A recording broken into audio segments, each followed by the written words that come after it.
Hi everyone, today's unboxing is House of Anubis. It's for 2 to 4 players, ages 8 up, and plays in around 45 minutes. So let's open it up. Gently does it. Have of course the rules. Okay, so there's lots of unpunched sheets, so we have different rooms. I believe these are hieroglyphs. So there's certain rooms. Open doors, the Eye of Anubis, I'm guessing. More open doors, another room, more hieroglyphs. Let's see what else we have. Another room. These are corridors. Let's see what this one falls out to be.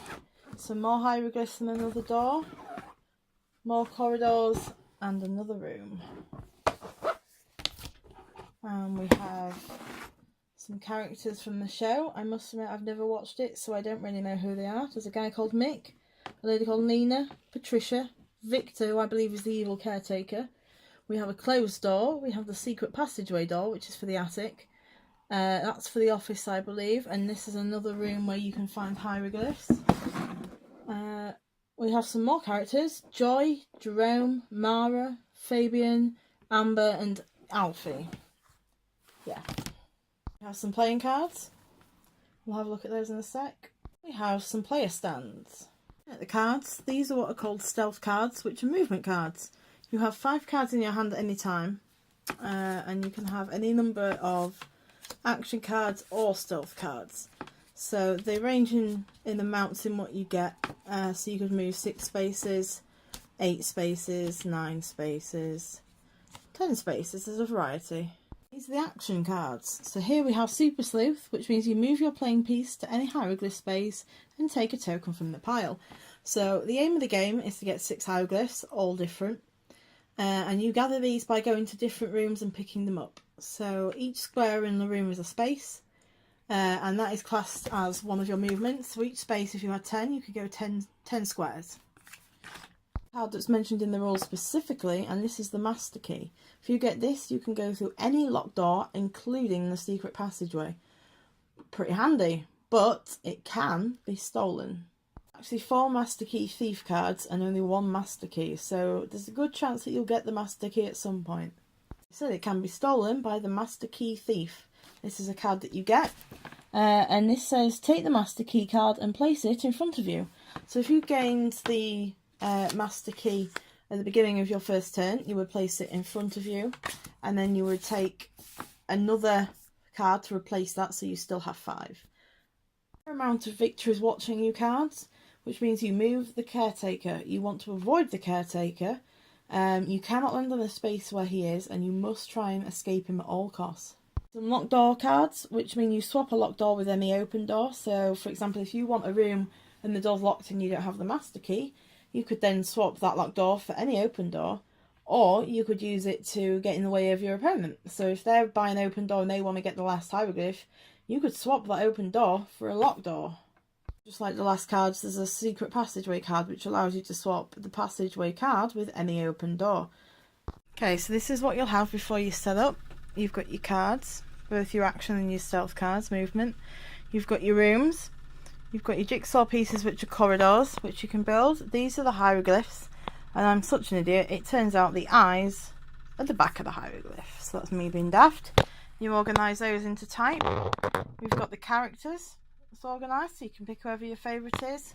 We have our doors, open, shut, and the secret passageway somewhere there, yep. The very first thing you do is line up the long corridor, or the jigsaw pieces, right in the middle of the table.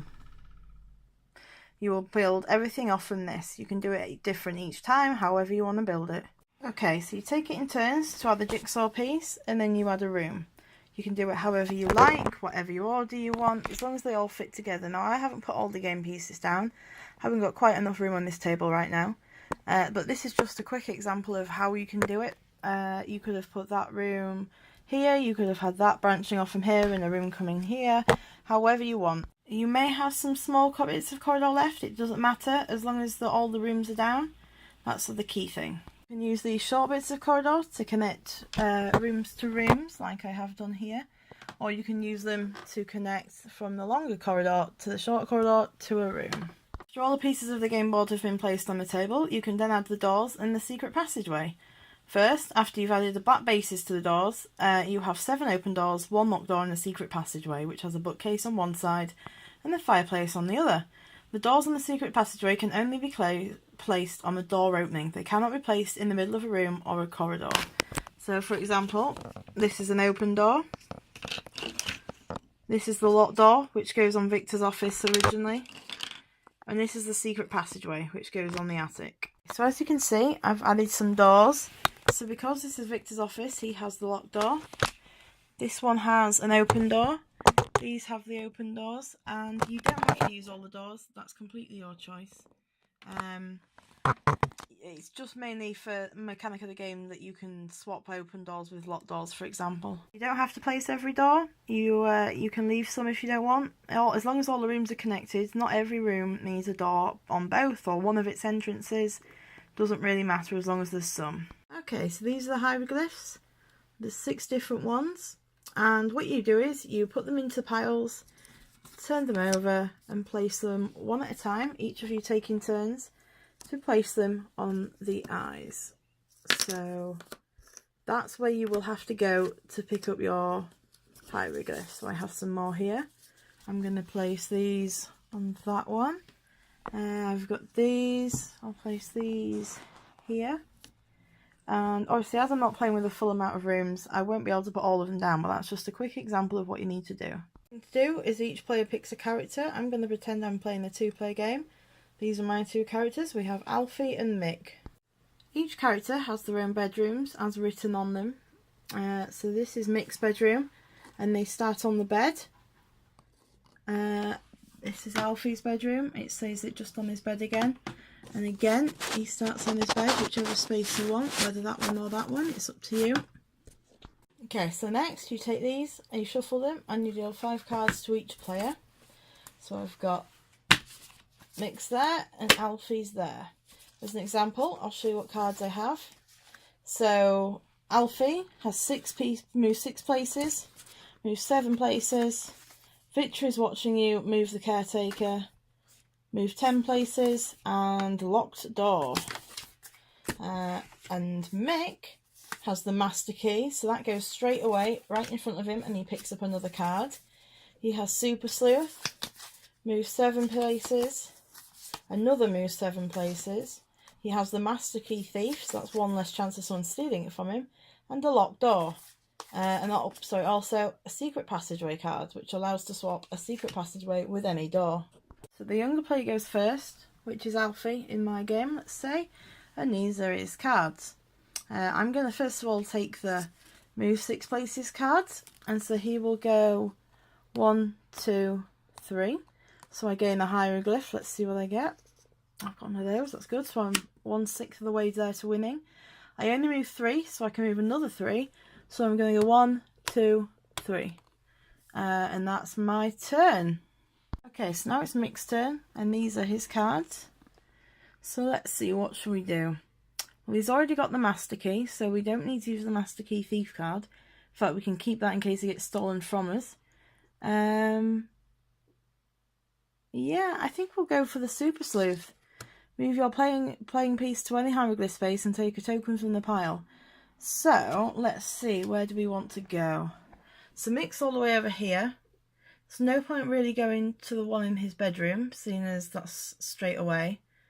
So we'll go to this one here. We can always come back. So this is the one that's joined onto his bedroom. So let's see what we get for him.